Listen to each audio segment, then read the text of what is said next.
Hi, I'm Andrew from TOEFL On the Go, a TOEFL channel designed for busy students like you. And this is full TOEFL listening simulation, so let's get started. In this complete TOEFL listening simulation, you will hear 3 academic lectures followed by TOEFL listening style comprehension questions. At the end, on the final screen, you will see the answers. Remember, you only get to listen once, and at the end, you can see your approximate TOEFL listening score. Again, if you struggle with TOEFL listening, or if you're planning on taking TOEFL this year, grab my free guide. It is everything that I have taught over the last 15 years teaching the TOEFL. It's completely free. You can find it in the description or the comments or the QR code on the screen. Good luck. Let's treat this like it is test day. So find a quiet spot, get your notes, pen and paper, and good luck, and I'll see you at the end.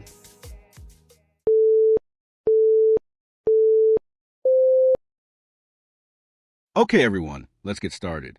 Today we're going to talk about hibernation, a fascinating survival strategy used by many animals. Now, most people, when they hear the word hibernation, they immediately think of bears, right? Big furry animals sleeping through winter in a cave. But here's the thing, that's not quite accurate. Yes, bears do hibernate, but their form of hibernation is actually different from what smaller animals experience. In fact, hibernation can vary a lot across species. Let's start with the basics. Hibernation is a state of inactivity where an animal's metabolism slows down significantly. It helps animals survive when food is scarce, usually in the winter. During hibernation, the animal's heart rate drops, body temperature falls, and breathing slows. Now, take small mammals like ground squirrels. These guys are extreme hibernators. Their body temperatures can drop close to freezing, sometimes as low as 0 degrees Celsius. Their heart rate might slow to just a few beats per minute, and they remain in a state called torpor, which can last for days or even weeks. But bears are kind of the odd ones out. Their body temperature doesn't drop nearly as much, only by about, say, 10 degrees Fahrenheit. But they do stop eating, drinking, urinating, and defecating for weeks or months at a time. They recycle waste inside their bodies. It's it's amazing, really. Oh, and here's a fun fact. Pregnant female bears can actually give birth while hibernating. The cubs are born tiny and blind and will nurse while the mother remains asleep. Pretty wild, right? But mammals aren't the only animals that hibernate. Some amphibians, like with frogs, take it to a whole new level. These frogs can actually freeze solid. I mean literally freeze. Their hearts stop. Their blood doesn't flow. And when the weather warms up, they thaw and come back to life like nothing happened. So what's going on there? These frogs produce a kind of natural antifreeze, a sugar called glucose, that protects their cells from damage when ice forms in their bodies. It's a remarkable adaptation. And then you have reptiles like snakes and lizards, which enter a similar state called hibernation. It's not technically hibernation, but the idea is the same. Low activity, slow metabolism, wait out the cold. So to sum up, hibernation isn't one single thing. It's a range of strategies that different animals have evolved to survive harsh conditions, mostly cold temperatures and food shortages. It's not just about sleeping through the winter. It's about conserving energy, slowing the body down, and waiting for better times.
All right, everyone. Today we're going to look at two important movements in 19th century art, realism and impressionism. These movements emerged one after the other. Realism came first, and although both reacted to changes in society, they did so in very different ways. Let's start with realism. The realist movement began in France in the mid-1800s. It was a reaction against Romanticism, which emphasized emotion, drama, and fantasy. Realist artists, on the other hand, wanted to depict the world as it actually was. They focused on ordinary people, everyday scenes, and even uncomfortable truths. Take Gustave Courbet, for example, one of the pioneers of realism. He painted laborers, peasants, and scenes of rural life without idealizing them. His painting The Stonebreakers shows two men breaking rocks on the side of a road. Not exactly a glamorous subject, right? But that was the point. Courbet believed that art should represent real life, not just beautiful or heroic things. Now, fast forward a few decades, and Impressionism emerges, also in France. Artists like Claude Monet, Edgar Degas, and Pierre-Auguste Renoir broke from realism in a pretty dramatic way. They weren't trying to capture the world exactly as it looked, but instead, how it felt in a particular moment. So what does that mean? Well, Impressionists often painted outdoors, what's called in plein air, and they were obsessed with light, color, and atmosphere. If you've seen Monet's Water Lilies or Impression, Sunrise, which is actually where the term Impressionism comes from, you'll notice the loose brushwork, the vibrant colors, and the way things look kind of blurry up close. That was intentional. See, Impressionists weren't focused on hard outlines or exact detail. They wanted to capture fleeting moments, the way sunlight hits a building at sunset, or how water reflects movement. And because of that, their work was often criticized at first. Critics said their paintings looked unfinished or sloppy. But over time, Impressionism came to be one of the most influential movements in Western art. So, to summarize, realism was grounded in accuracy, depicting real life, unfiltered. Impressionism was about experience, capturing a moment through light and color. Both movements responded to the world around them. But while realists wanted to document it, Impressionists wanted to feel it.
So let's shift gears a bit and talk about something explosive, volcanic islands.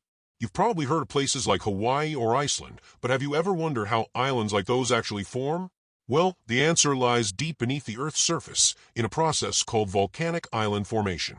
Now, there are a few different ways this can happen, but let's focus on the two most common: hot spots and tectonic plate boundaries. First, let's talk about hot spots. A hot spot is basically an area in the Earth's mantle where heat rises up from deep within the planet. This heat causes the mantle to melt, forming magma, which then rises through the Earth's crust and erupts on the ocean floor. Over time, as lava keeps piling up, it eventually breaks through the surface of the water and forms an island. Hawaii is a perfect example of this. The Hawaiian Islands are actually a chain of volcanic islands, and here's the interesting part: they formed one after another as the Pacific Plate slowly moved over a stationary hot spot. That's why the islands are arranged in a line, and why the oldest islands are farther away from the current volcanic activity. Now contrast that with islands formed at tectonic plate boundaries. These islands usually form near subduction zones, areas where one tectonic plate is being forced underneath another. This creates intense pressure and heat, which causes the melting of rock and, again, leads to volcanic eruptions. The Aleutian Islands in Alaska are a great example of this type. So, in both cases, hot spots and subduction zones, you get volcanic islands, but the processes behind them are different. Hot spots stay in one place while the plates move. In subduction zones, the plate movement itself creates the necessary conditions for volcanism. Oh, and one more thing: these volcanic islands are more than just dramatic landscapes. They're geologically young, incredibly dynamic, and often home to unique ecosystems that evolve in isolation. Some scientists even study them to understand early Earth or how life might develop on other planets. So next time you see a tropical island with a volcano in the middle, just remember, it wasn't always there. It rose up over thousands or even millions of years from fire and rock deep below the ocean.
So on the screen, I will put up the answers and you can see an approximate TOEFL listening score.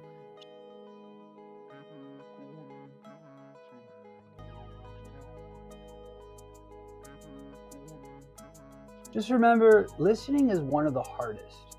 So even me as a native speaker, I don't understand everything TOEFL is putting out there. It's designed to be that way. So you need a clear strategy when it comes to listening, and your first, last, and only line of defense in the TOEFL universe is your pen, paper, and your notes. If you're looking for listening strategies or speaking strategies, again, I recommend getting my guide. And if this is your first time on my channel, I put up plenty of listening and speaking practice. So like and subscribe, share, and I hope to see you on my channel soon. And let's get you that TOEFL score you need.